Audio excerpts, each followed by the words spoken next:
استغفار کیسے کیا جائے؟ بسم اللہ الرحمن الرحیم۔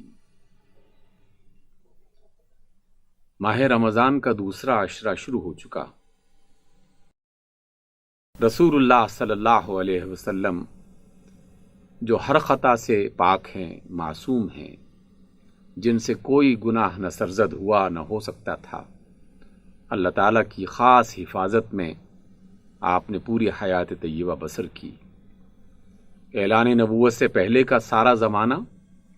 اور اعلان نبوت کے بعد کا سارا زمانہ رسول اللہ صلی اللہ علیہ وسلم نے اللہ کی اطاعت میں اور ایک اچھے انسان کی صورت میں اس دنیا میں گزارا، لیکن اس کے باوجود وہ معصوم اور عظیم الشان مرتبوں والی ہستی جناب رسول اللہ فرماتے ہیں کہ اے ایمان والو، تم استغفار کیا کرو، کیونکہ میں دن میں 100 مرتبہ استغفار کرتا ہوں اور اللہ کی طرف پلٹ کے واپس آتا ہوں۔ اس کا مطلب کیا ہوا؟ اس کا بنیادی مطلب یہ ہے کہ اگر رسول اللہ صلی اللہ علیہ وسلم جیسی پاکیزہ ہستی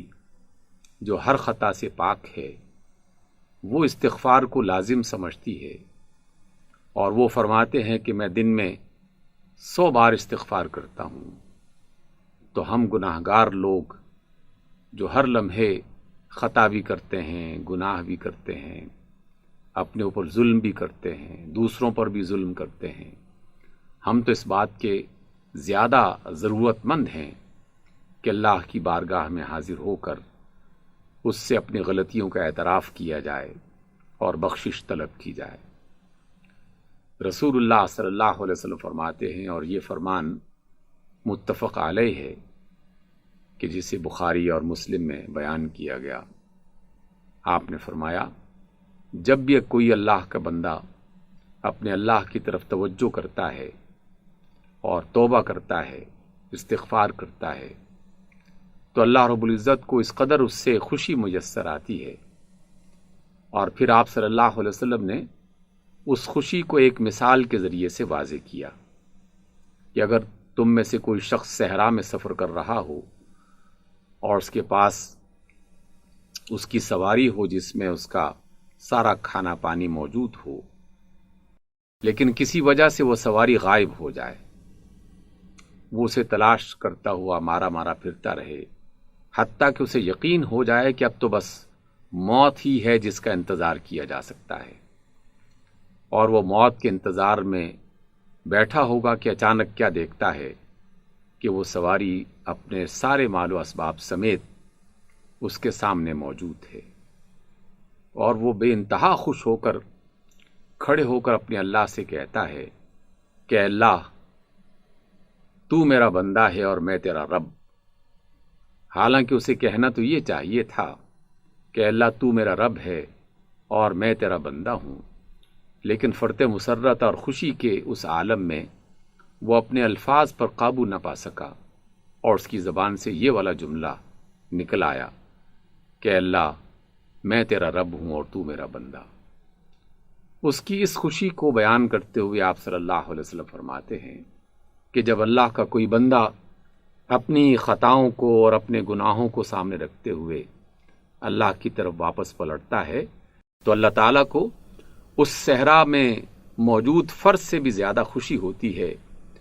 جسے عین موت کی حالت میں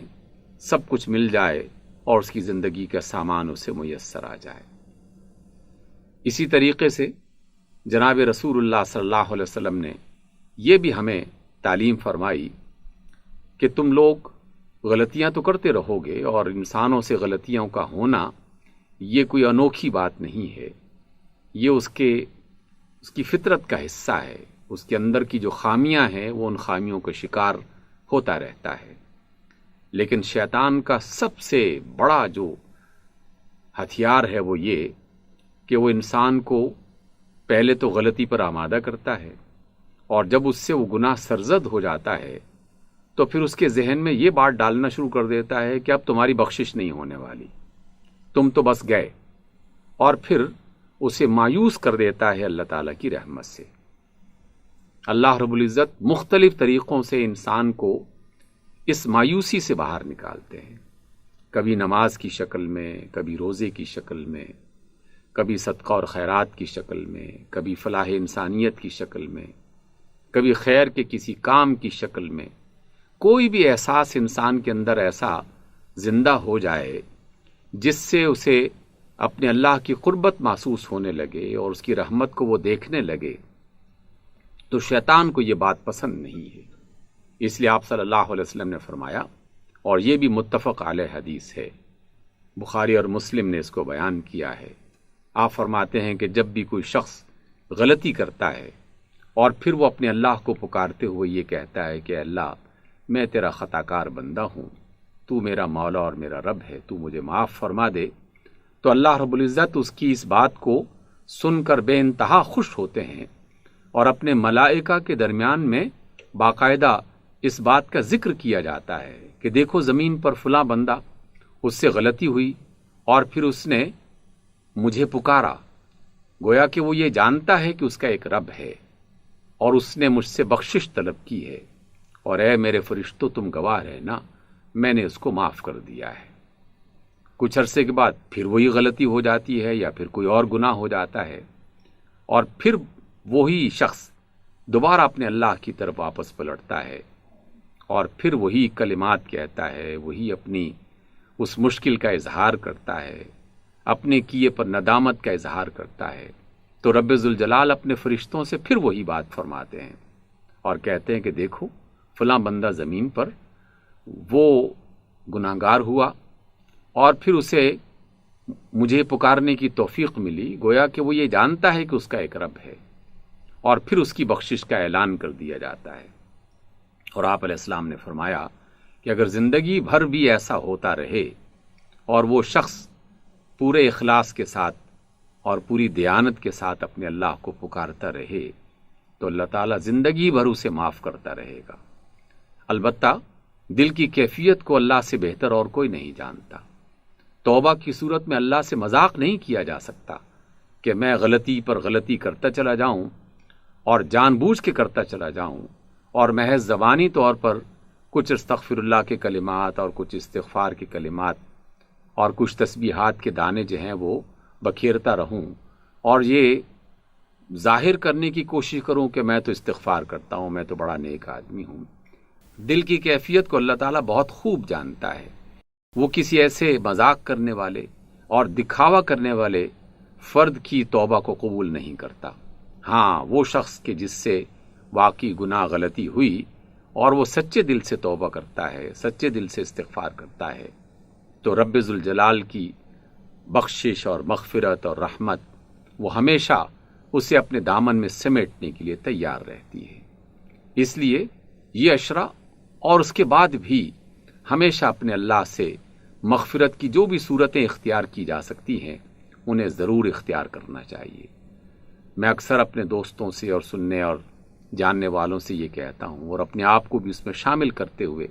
یہ سمجھاتا ہوں کہ ہم لوگ یہ سمجھتے ہیں کہ رمضان ختم ہوا تو گویا کہ اللہ کی رحمتیں ختم ہو گئیں۔